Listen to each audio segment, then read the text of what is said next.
Vamos lá, pessoal, vamos conversar sobre um assunto muito importante. Na aula de hoje, eu quero conversar com você a respeito da competência do uso capião. Endereçamento, competência de uso capião é muito importante, tá? Nós temos um critério no Brasil, é muito comum ter várias especializadas. Várias especializadas, e eu trago como exemplo vara da falência, vara de falências, né? Empresariais, para tratar da falência da empresa. Família e sucessões, para tratar de inventários, direito de família. Temos as varas especializadas das fazendas, questões que envolvam o município, como autor ou réu.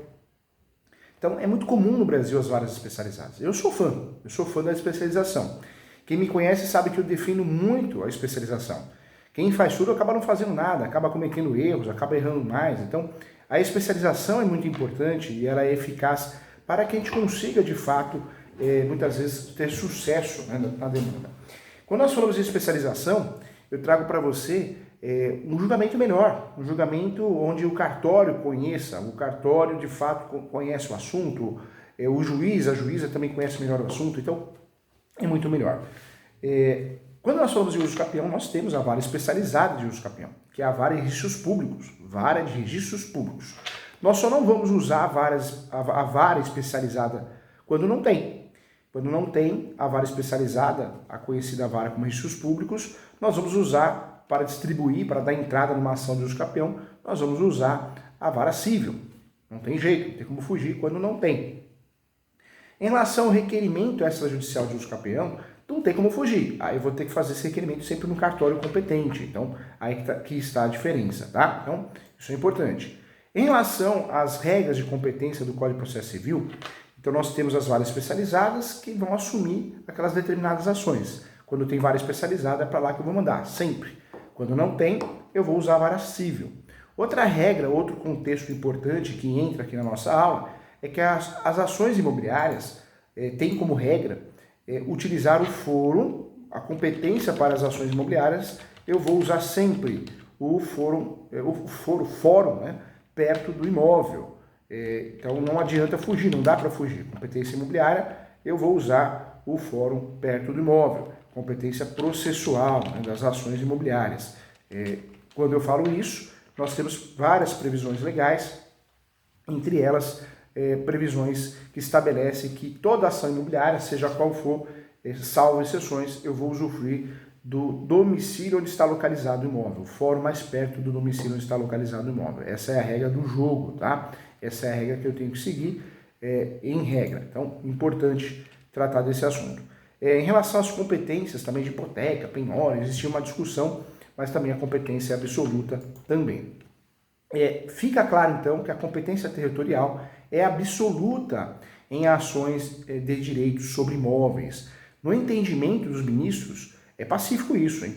É pacífico dos tribunais, quando existir vara federal, inclusive, com jurisdição sobre o município, o qual esteja localizado o imóvel, o processo deve ser deslocado para lá, tá? Então essa é a competência. A ação que discute direitos sobre imóvel deve correr, né, sempre na comarca onde o imóvel está. Esse é um entendimento pacificado, inclusive da segunda turma do Superior Tribunal de Justiça, que negou um recurso do INCRA em relação a uma ação discutindo também isso. Então, é importante deixar claro. Na época, o INCRA protestou, na verdade, o INCRA protestou, mas o Tribunal Regional Federal da 5ª Região confirmou a sentença do recurso para o STJ e o INCRA alegou que a decisão do Tribunal Cearense, naquela época, ofende os artigos 87, 95 e 557. Ofende os artigos 87, 95 e 557 do Código de Processo Civil. Segundo a defesa, a competência da 5ª Vara Federal cearense não poderia ter sido alterada para julgar todas as demandas relativas à desapropriação no Estado e para o INCRA, uma vez proposta a demanda, não mais poderia ter sido, né, determinada sua remessa à vara federal, posteriormente criada, pois já teria ocorrido a perpetuação da jurisdição. Então, foi a segunda turma e aceitou parcialmente o recurso para, na época, o ministro, o relator do processo. A solução do caso passou pela conciliação de 3 regras, né, de competência: a da situação do imóvel, para as ações que envolvam o direito real, a da Justiça Federal, para julgar casos de interesse da autarquia federal, e a Vara Federal Especializada em Desapropriações, localizada na capital. Foi assim que foi decidido. Então, a competência territorial, em regra, é relativa.